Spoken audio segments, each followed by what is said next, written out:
characters were toxic, dramatic, sometimes insufferable. But the execution was just not 100% there.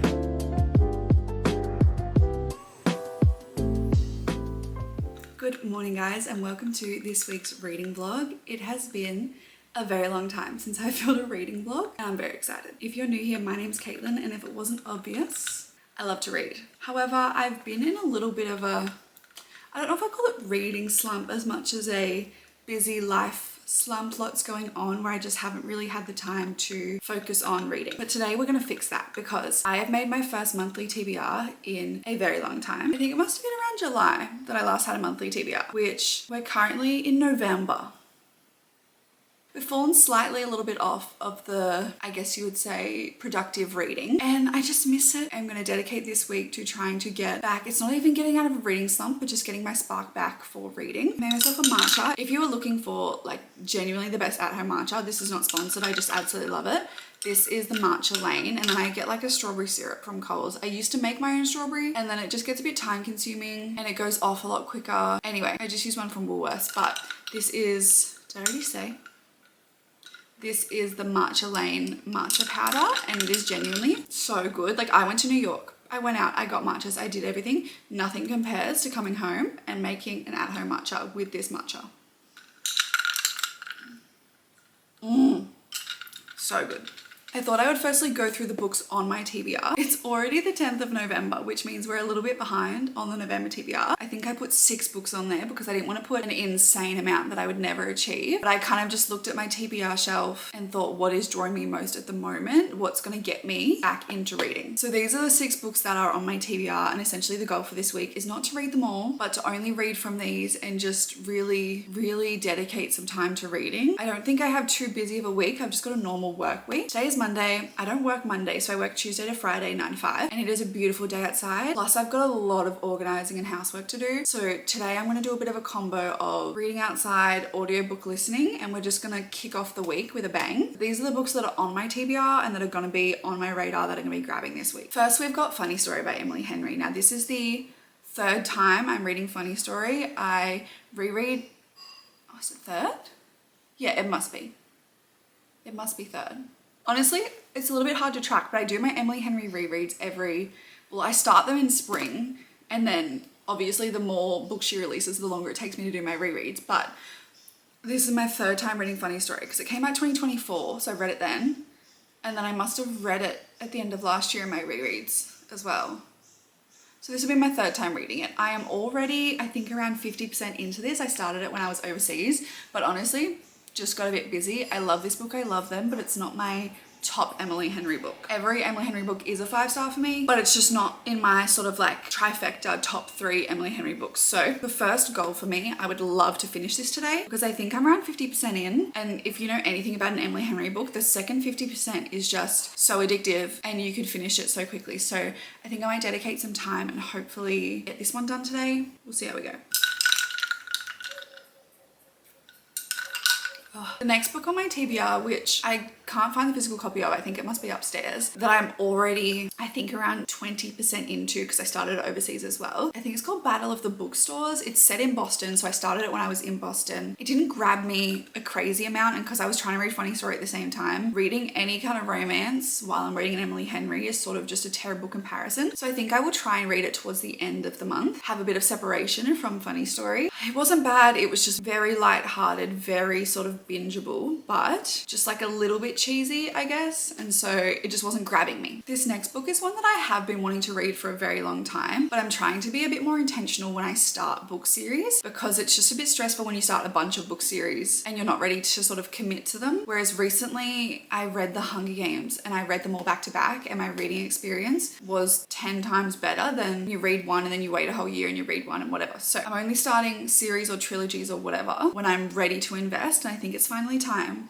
to start Emily Wilde's Encyclopedia of Fairies. I've seen so many good things about this, and I feel like it's the perfect spring summer read, that cozy fantasy, whimsical, because sometimes in summer you do feel like a fantasy, but the darker sort of fantasies just aren't really what you're in the mood for. So I was waiting until warmer weather to dive into this trilogy. So this is book 1, and then yeah, there's 3 books in the series. It looks amazing and right up my alley, and I guess similar vibes to the Once Upon a Broken Heart trilogy, like maybe not in plot, but just pure vibes in my head is what it's going to be like. I have no idea if that's true, but that's just what I've landed on. So if I read this one this month, I can then read in December the second book, which I have somewhere, and then maybe in January the 3rd. Speaking of Hunger Games reread, I have been wanting to read The Ballad of Songbirds and Snakes and Sunrise on the Reaping for the longest time, but I hadn't read the Hunger Games since I was 12. And so I really wanted to do a Hunger Games reread in order to read the prequels. And so I finished my Hunger Games reread before I went on my trip. And so now it's time to dive in. I'm a little nervous because, to be honest, don't love snow. Don't love snow. Who does? And she's also chunky. So I'm a little nervous that if I'm not in a reading mood, this is not going to be something that I'm going to want to dive for. I'm thinking about audiobooking it. We'll see how we go. I also just really want to watch the movie because Tom Blythe. Need I say more? But I'm such a read the book first then watch the movie, so I haven't even watched the movie yet. Anyway, it might be towards the later end of the month. I don't know if I'll get to it in this video, but this is on the list. The next book, which is actually also my book club's book of the month, is Soul Searching by Lila Sage. I don't really know a whole lot about it, to be completely honest, but I love the Rebel Blue Ranch series, so I'm excited to dive into this one. I'm going away in a couple of weeks with Charlotte, who I run the book club with, so I think we're going to wait till then and read it together. So I'm not going to get to it in this video, essentially, but it's on the radar for the month. The final book on my TBR for the month is none other than The Favourites by Lane Fargo, which has been on my TBR for such a long time. I feel like when it came out, everyone was raving about it, and it was just something different. It got compared a lot to sort of Daisy Jones, Magnolia Parks. I just am craving something a bit different, so I think I'm going to dive into this one probably quite soon, just for something, I don't know, take me out of my comfort zone, interest me a little bit, something different than your standard rom-com. So I'm really excited to start this one. I am also trying to convince my friend Charlotte to start it with me because we've both been talking about it for so long, so hopefully she starts it this week too and we can do a kind of impromptu buddy read. Those are all the books that are on my November TBR. I am making it my mission today to at least finish Funny Story and kickstart on one of the other books. And we're just going to start off the week strong, and hopefully we're just going to get back into the swing of things. She opens the door and looks over her shoulder at me, though not in time to catch Miles mouthing something along the lines of...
7:30. I have just got into bed.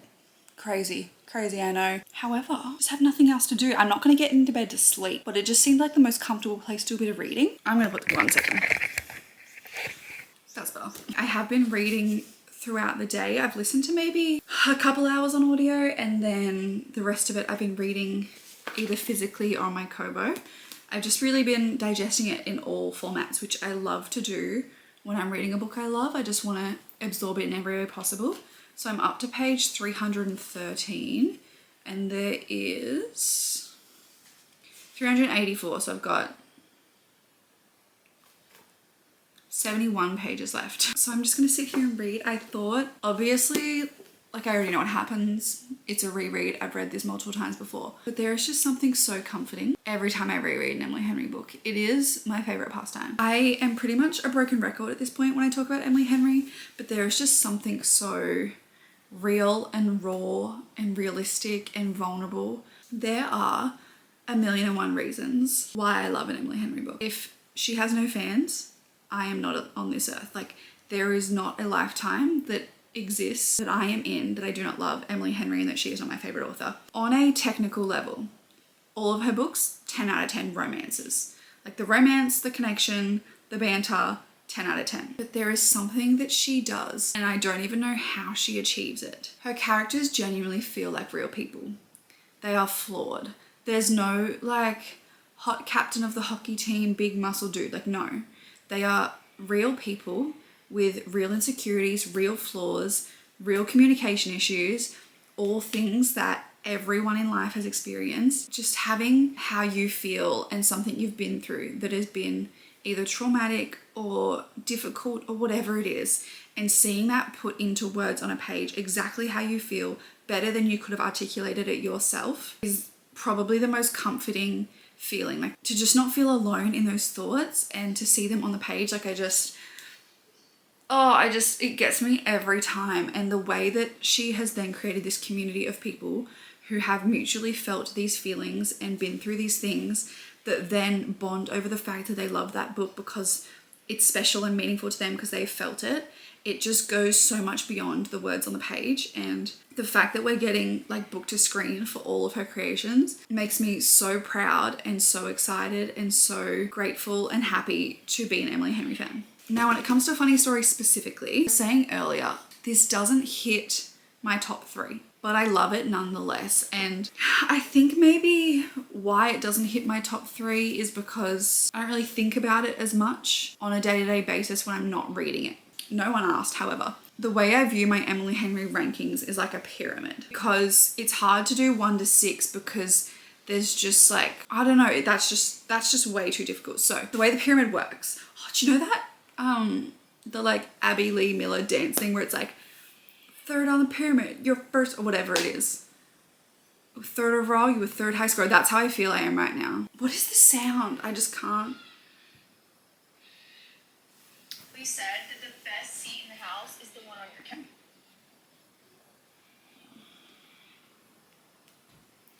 It just, I need to know. Here we go. On the bottom, Paige, you were good. I'm Waiting for you to be great. And next, Kendall. You didn't stick out to me. Next is Brooke. Next, Nia. You're 3rd on the pyramid. You were 3rd overall high score.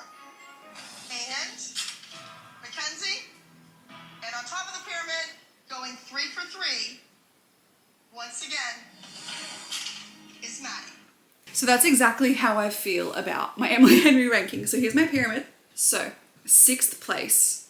Technically, I guess it's 6th place, but like each of the rows of the pyramid all mean a specific thing. So bottom of the pyramid is books I love. Books I love in my heart. They are not something that I relate to personally. They're not experiences that I have had. They are not soul characters to me, which I think at the end of the day is what shines out when people have their favorite Emily Henry books. And I think that's why so many different people have so many different favorite Emily Henry books, is because it all depends on who you relate to. So bottom of the pyramid. Bottom of the pyramid are books, like I said, love, all 5 stars. However, I just don't connect with them the same way I do the others. But the thing that I love about all of these 3 books that is in common is the character arcs of both people, separate to their romance. So in 6th place is Great Big Beautiful Life, which sometimes you just think because you haven't sat with it enough. I've never reread it because it came out this year and I haven't gotten to my reread. It's the one I have left to do. So I've only read it once. It was something very different to everything else she's ever written, and I didn't relate to the characters as much. And again, just haven't sat with it enough. But I do really love both of their character stories separate to romance. And so it sort of fits in that category. The other 2 books, which I feel similar about, but I like more than Great Beautiful Life, are Funny Story and Beach Read. I, again, love those books so much. Like, I don't want you thinking that because they're on the bottom of the pyramid, they're not a 5-star. I love both of the character arcs in those stories. And I do genuinely love the romances in those books, but it's just not my favorite. So I love them as character stories, and I just don't relate to... There's little bits and there's little snippets that I can take home as sort of soul books, but they are not something I connect to on like a visceral level, you know? Second row of the pyramid is books that, as a romance, like a pure romance book, are 10 out of 10 to me, no notes, 2 of my favorite romances. Like, when you take away all the other connection and all the other things as pure romances, 2 of my favorites ever, hands down. Then you add on top of that the fact that I love their personal journeys, and I love the banter, and I love the plot and the vibes. Like, everything about the books are 10 out of 10 no notes for me. One of them I relate to a lot more than the other, so that's why it's second. So it's like on the pyramid, but it's above the other. So third, technically I guess third place, is Book Lovers. That book as a romance book, Chef's Kiss, 10 out of 10, no notes. I've never read better banter, tension, 2 characters that are better suited to each other, 2 characters that have better like worked on, like showed up for each other and grown together, 10 out of 10. Second on the pyramid, People Meet on Vacation. Now, this might be a controversial opinion. This is not a common opinion. Most people put this book at 6th place. But Alex and Poppy just hold this like incredibly special place in my heart. I love Alex Nielsen. Like, as far as book boyfriends go, he is top tier for me. My younger self relates a lot to Poppy, and so I think I read it and I just empathize and think about my younger self, and it is just like a soul book in a different way, and I just love it so much. But then also their dynamic, like they are just like this perfect opposites attract. I don't know. That book just does something to me. Every time I read it, I fall more and more in love with it. Obviously that leaves top of the pyramid, which, if you know me, is no shock, and that is Happy Place. That is my number 1 top soul book. I am Harriet. Harriet is me. That's pretty much all you need to know. It was the first Emily Henry book I ever read. And because I do my rereads yearly, I think I've read Happy Place 4 times now. So I've read it at 25, I've read it at 24, at 23, and then at 22. Every single time I read Happy Place, there seems to be a new part of Harriet that I relate to as I get older and grow up and have different like paths in my life. And so it is just this eternal ongoing soul book for me. And she just has my heart and will forever have top place. Like, I think it will be very difficult for Emily Henry to put out a book that takes Happy Place off that top spot. Anyway, I'm going to read for a bit now, but thank you for listening to my TED Talk.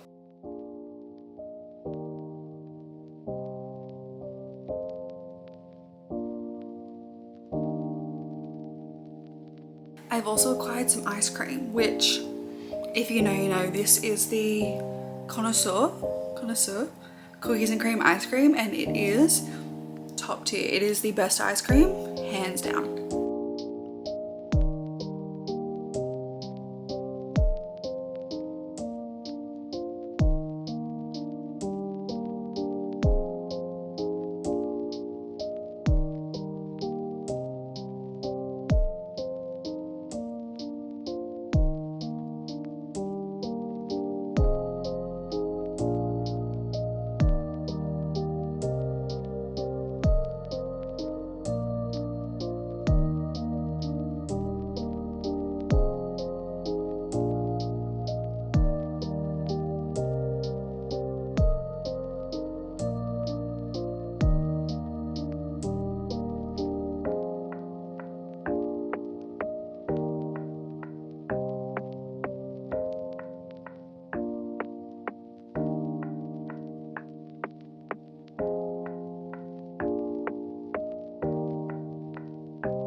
It is somehow 10 p.m. Oh my god. I know that might not sound late to a lot of people, but I go to bed early, normally. And I don't know if anyone else with like boyfriends or partners or whatever that they stay and sleep in the same bed every night, but whenever Luke is away, I can't go to sleep. I just don't know what it is, whether just the bed feels empty or it's quiet or it's weird. I always stay up way too late. Exhibit A, I was on the couch just on my laptop for ages, but I'm gonna fix that. So I'm going to, God, I'm so tired. I'm going to do my skincare. We're gonna get into bed and I'm gonna read on my Kobo.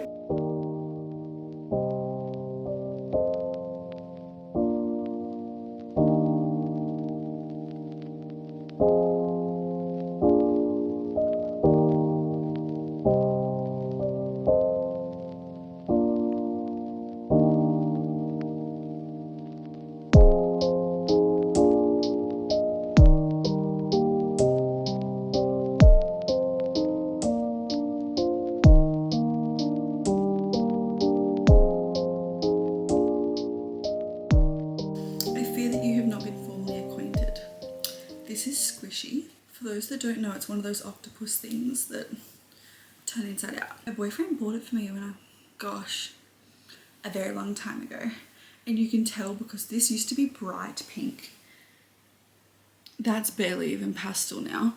And the blue side, which I never show, it just feels like a bad omen. Not that I believe in that stuff, but it's like if you put out the sad side, you're gonna be sad. So I normally just leave it on the pink side because then I look at it and it makes me happy. Anyway, I have this in bed whenever at my house. And so it's just like so faded. Should I be washing this now that I think of it? Anyway, without fail, I have this with me. And I don't care if that makes me a child or if that makes me a sook because I can't go without my boyfriend here or squishy. But look, I can. Like when I went traveling, I didn't take it with me. But it's just like really comforting to have. I don't know. Anyway, Squishy and I are going to read. You didn't ask for the backstory. However, I felt the need to explain it. So Squishy and I are going to read a bit. I am currently reading, I don't think I've given much of a reading update, but I started The Ballad of Songbirds on Snakes on audio this morning on my walk. I think I got around 11% in. And then after work today, I don't think I filmed anything, but I started The Favourites by Lane Fargo. And I really just wanted something refreshing. I wanted something new, something I hadn't read before. And so decided to pick it up. I am up to chapter 6. So no crazy feedback yet. Lots of people, I'm not comfy. Let's just move this, shall we? I feel like when people were recommending The Favourites by Lane Fargo, they talk about how it's similar to Magnolia Parks. And mind you, I'm only 6 chapters in. I kind of get the resemblance at the moment, not necessarily in the characters, but just the dynamic of where like 2 main characters obviously found themselves in a messy situation, but have just known each other for so long and have so much history.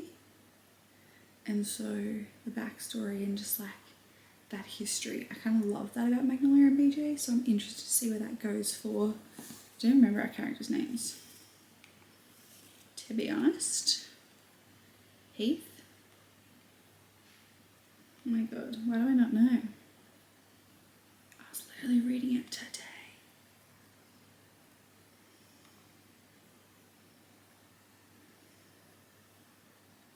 Katarina and Heath, I think. Anyway, if you don't know what it's about, The Favourites is about 2 figure skaters and they end up, I think this is a documentary of their success and their drama and their life is the idea, because they're sort of reporters and things and they've just known each other for a really long time. I don't really know much else about the plot other than that it's dramatic, it's like complicated, and that they're figure skaters. That's all I know. But I'm loving having something that's different and it's currently feeling really refreshing. So I think it could be sort of the perfect time for this sort of book. Fingers crossed. I'm just going to read for a little bit and then hopefully pass out because I am exhausted. It's now 10:15.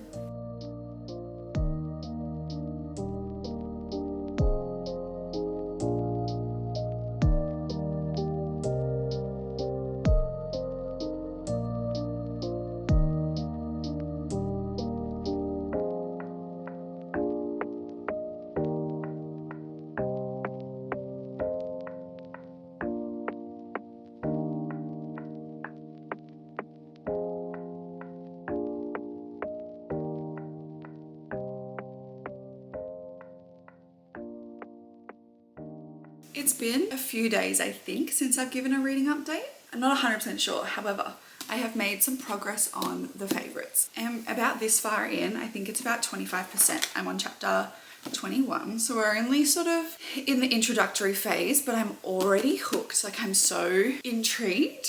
I have some hunches of what I think is going to happen because lots of people say it's very dramatic. If people are comparing it to Magnolia Parks, my hunch was just that something drama and something betrayal and lies and whatnot's going to happen, and I'm kind of anticipating what it's going to be. And if it is that, I'm going to be so nervous, but I guess we'll just have to wait and see. But so far, I'm loving that it's something different. There's so many rom-coms you can read before you need something that's just different, and so I'm loving this. The main character is definitely giving the vibes of Magnolia, where it's sort of like not in a rich privilege way though, because that is completely different. Katerina and Heath in this book are pretty much dead poor, but there is a lot of family trauma and dynamics that the characters have. There's a lot of grief that the characters have. There's like complicated intertwine, we're meant for each other, stars, blurred lines, no clear relationship definition sort of dynamic. So I totally get where people are coming from when they compare it to Magnolia Parks, but obviously it's very different in the sense that like they're figure skaters, they are not wealthy, so they're not living in like upper London. Like there is a big dynamic where they are the poorer ones of the ice dancing community, and they're sort of just trying to make it to ends meet, really. I'm also really enjoying the writing. It is very easy to read and very well written, I think, at least. I don't know, it's just, I'm reading about like 18-year-olds ice skating. You would think that it's not interesting, but for some reason I'm kind of hooked. Even the ice skating itself is interesting me, which I really didn't think it would be. I couldn't care less about ice skating. I think it's cool, but it's not my thing. I don't have any personal vested interest in it, but the writing is making me want to know what happens. Like, are they going to go to the Olympics? Are they going to do well? They're going to get gold? Are their partner's going to split? Are they going to find a new partner? What's going to happen? I want to know. I'm pleasantly surprised. I had high hopes because lots of people say good things about it, but I'm pleasantly surprised with how much I'm liking it. The other reading update I have is that I've been listening to The Ballad of Songbirds and Snakes on audio. It is chunky. I feel like I've been listening for the longest time, and I think I'm 17% in. Okay.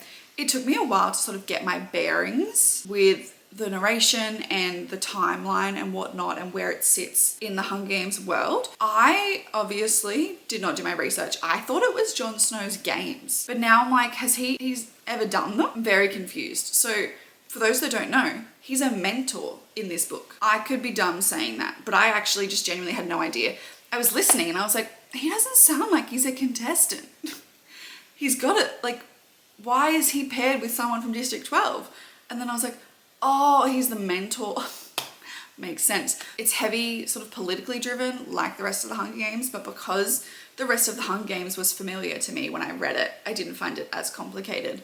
But now this is sort of new territory. I'm finding it a little bit harder to dive fully in. But it is this weird dynamic where you know this character in the Hunger Games and you're made to hate him, and now you're seeing him as a kid and you just realize that every bad person it came from somewhere, and I don't know, it's weird. You kind of start having empathy for him, but you feel like you shouldn't.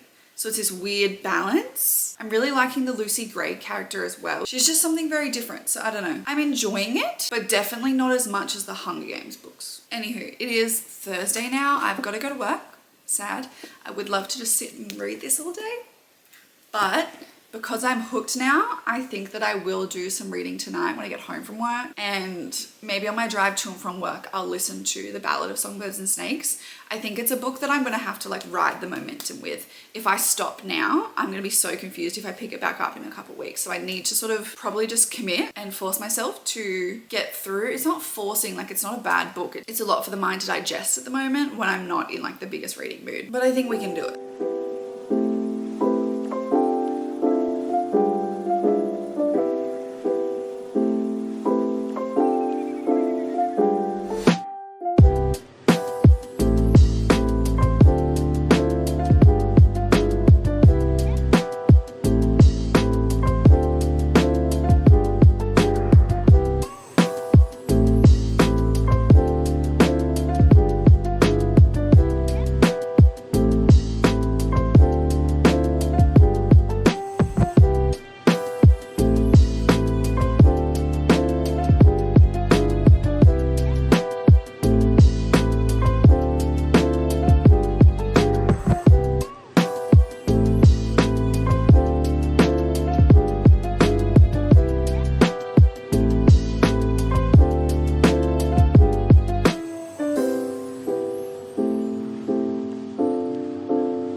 weekend, which means we are locking in. We're locking in and we're getting in as much reading as possible. And the best part is that I'm actually in the mood for it. Which was the whole point of this video, to get that spark back. And I am so excited to continue reading my book. I'm currently about halfway into the favorites and I'm loving it. I'm feeling the exact same way as before. Lots of drama has happened now and I'm just on the edge of my seat. I just want to know. I just want to know what's going to happen at the end of the book. It is 9:30 now. I've just made myself a matcha. We're really just going to lock in. Why does it always look so funny to have the eye patches on with my glasses?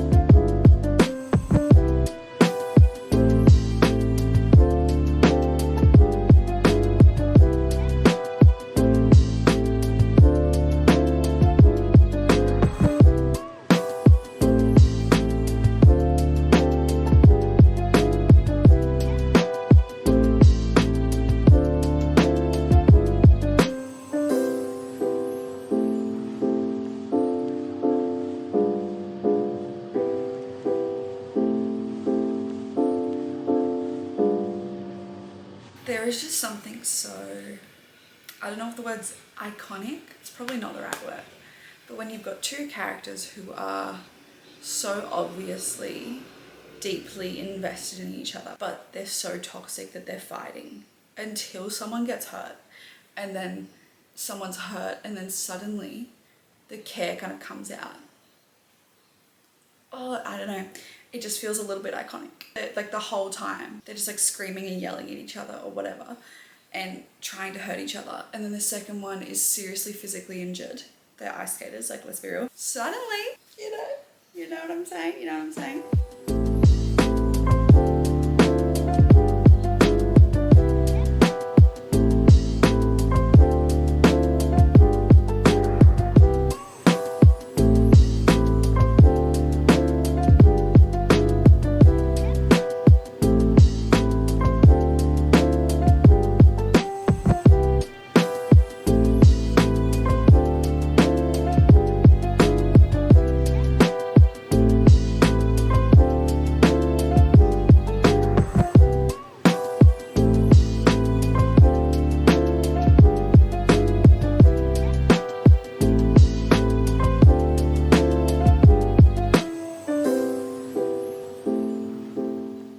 This book is so toxic. The characters are toxic. In that way, it's very similar to Magnolia Parks, but there is just something I love about reading it. Like, I don't support it. I don't want to live in it. I just think it's fascinating to read about. I don't know. The same way that Magnolia and BJ, I hate to compare it, but it's just the easiest thing to compare to. The same way that they're toxic, but then you kind of love them together, is similar to Katerina and Heath. Like, the whole time you're like, gosh, they're just being so mean to each other. But then something happens that brings them together and you're like, why am I rooting for you? Really, I don't think this book is at all like Magnolia Parks, except for that concept of their connection and their trauma and history. And yeah, I've said it before, but I am loving that part of it. But I'm actually really loving the ice skating part of it, which I never thought I'd see the day that I'd be invested in ice skating, but here we are.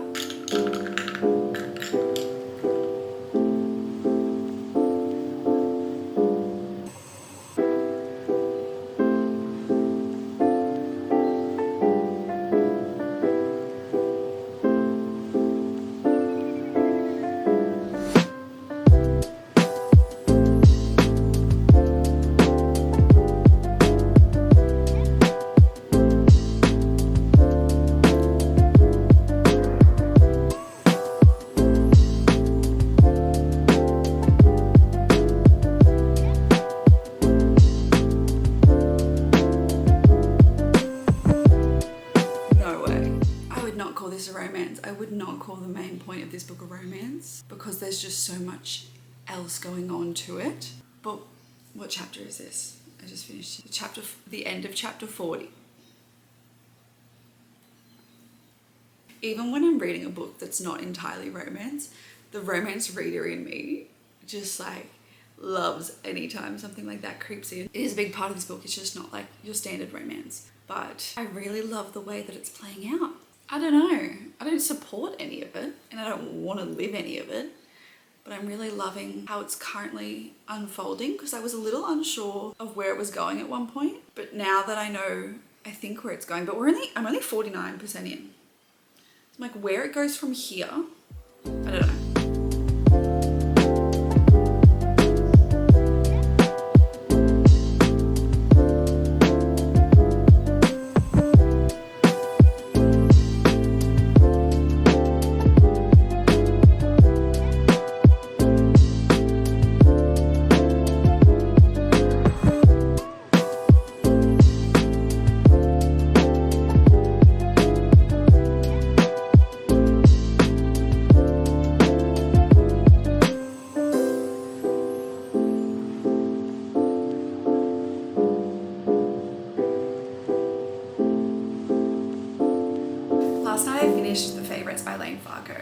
And I just needed a little bit of time to collect my thoughts before coming on and letting you know how I felt about this book. How I felt about this book was not very simple and not very straightforward, and I think if you've read this book, you'll completely understand. And I'll do my best to articulate how I feel about this book and my thoughts. If you haven't seen this book and you don't know what it's about, The Favourites is about two ice skaters who meet when they're young.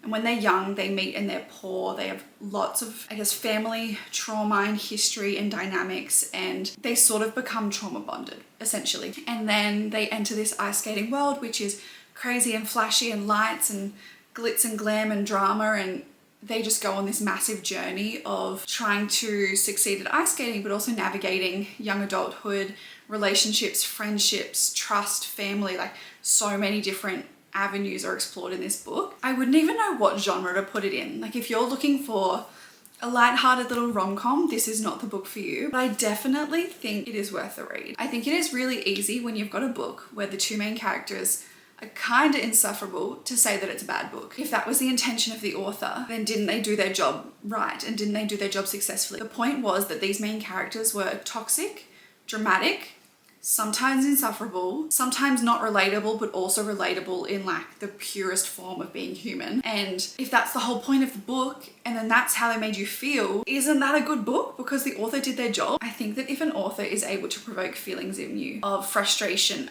towards characters, of anger about things they're doing, of happiness when they're highs and sadness when they're at lows, and frustration when they're being so annoying and toxic, and that's what they're wanting to provoke in you, and then you feel those things, it's a job well done. Do I love Katharina and Heath?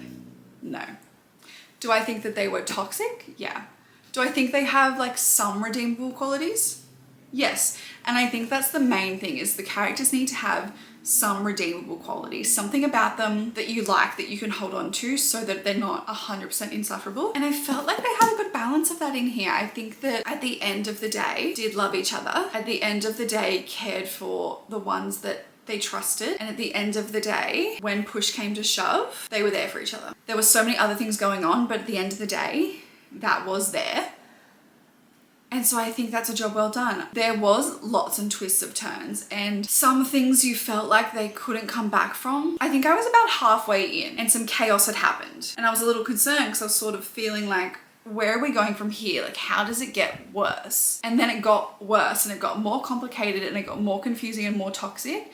And it sort of got to the point where I felt like there was no return. It kind of got to the point where the concept of a happy ending just seemed bizarre a little bit, but it also kind of works. I don't really know how to explain it, but I'm definitely not recommending this book as a romance. I'm not recommending it for the romantic outcome of the books. I'm honestly recommending it for the writing. I really love the writing. I don't know what it was about the writing, but I absolutely loved it. I was on the edge of my seat for all the drama. And not even just that, I was interested in that figure skating ice dance world, the way that she created this world, and whether it was because it was this, it's like a semi-documentary aspect. So they'll have chapters of Katharina retelling the story, and then they'll have chapters, let me find one, where it sort of has like documentary answers, like a bunch of characters from the world are being interviewed 30 years after, I don't even know how long after the fact, but, and then it goes back to Katharina's retelling of the story. It made it really intriguing, and just, you wanted to know what everyone thought, and I don't know, I was just hooked. I think that all the characters were really well formed, and you sort of had a good understanding of who all of the characters were, because you have our main two characters, Heath and Katerina, but you also had a lot of supplementary characters that were a key focus of the book. There was Sheila Lynn, who is this like iconic figure skater who is now a coach because she's a bit older in the book, and so her kids are in the book. There's Katerina's brother, and then there's other contestants in the ice skating world, and I just think that they were all so well formed, and it was just, you were following these two main characters and their love story, I guess, but there was just so much more than that going on. I think what it was is that it felt like a biography. It felt like I was reading about Katerina Shaw's life. It felt so accurate and felt so real, and all of them felt so real that it honestly could have been a sports biography. My other current read at the moment, which is The Ballad of Songbirds and Snakes, I have been struggling with that one. Obviously, if we know the Hunger Games and we know Snow and we know what Snow does in the Hunger Games, it is then really jarring to read about him being younger when he is innocent and fresh and still views the Hunger Games as a bad thing, and he views the Hunger Games as inhumane essentially. And so it's so jarring to read about because you're like, well, he's the bad guy. I don't want to empathize with him. I don't want to feel that way. I don't want to feel empathy towards him because I know he's the bad guy. I know what he does in the Hunger Games. But I think that's the whole point. And so I'm trying to catch myself with that one too, the same way as with the favorites, is that the whole point of The Ballad and Songbirds and Snakes is to make you feel something and to generate these conflicting feelings of empathy for someone that you know later on does a whole lot of damage. And so I'm really intrigued to see where it goes. I would love to tick it off my TBR, because if I can finish it soon, then I will have ticked off Funny Story, The Favorites, and The Ballad of Songbirds and Snakes off my November TBR, which is so exciting. We'll see how we go. I'll keep you guys updated on how I go with Ballad and Songbirds and Snakes. And I don't know if I'll pick up another book in this video because that one's only on audio. So maybe I'll pick up another physical read off the TBR. I don't know. We'll see how we go.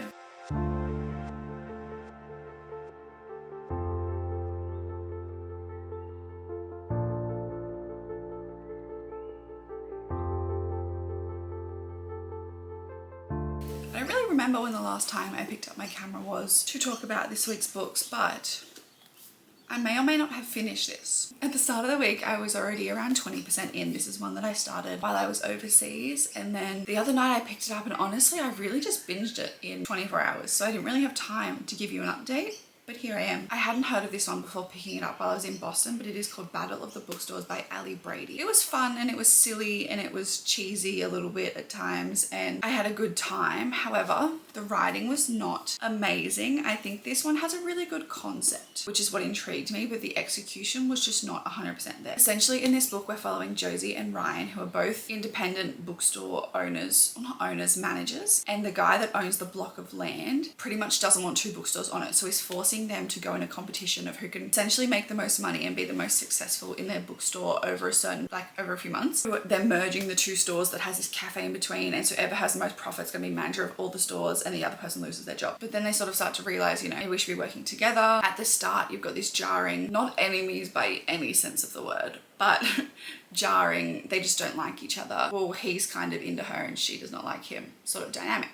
But you've also got this, you've got mail situation going on. So they are pen pals in this online book forum that's anonymous. So they have no idea that they're talking to each other online about their favorite books and about their family, and they're sort of developing this amazing online friendship whilst they're also rivaling as bookstore owners. So that's kind of the setup for the book, which when I read that on the back sounds incredible. It's also set in Boston, and when I bought it in Boston, I was just so excited to read it in Boston, but honestly, it just didn't hook me while I was over there. I didn't do that much reading. It was just busy. I flew through it. Is that because I skim read a lot because I wasn't enjoying myself? Possibly, but there was just aspects of the writing where I felt like we dragged on a little bit about things that we didn't need to be dragging on about. It wasn't bad by any means, but I just think it was a lot of telling me things instead of showing me things. I wouldn't not recommend it. If you like the sound of the premise and you want something that is easy to read and a palate cleanser, I would probably say, and just something to get your mind off anything else. There was lots of times toward the end where I was giggling or feeling emotional about certain things, but I think that's maybe because I binged it. I probably will never think about it again. I'll probably never read it again, but it was an easy read and I did have semi-good time. It is a few days later now and I have finally finished The Ballad of Songbirds and Snakes. That was a tough one. To be honest, didn't love it.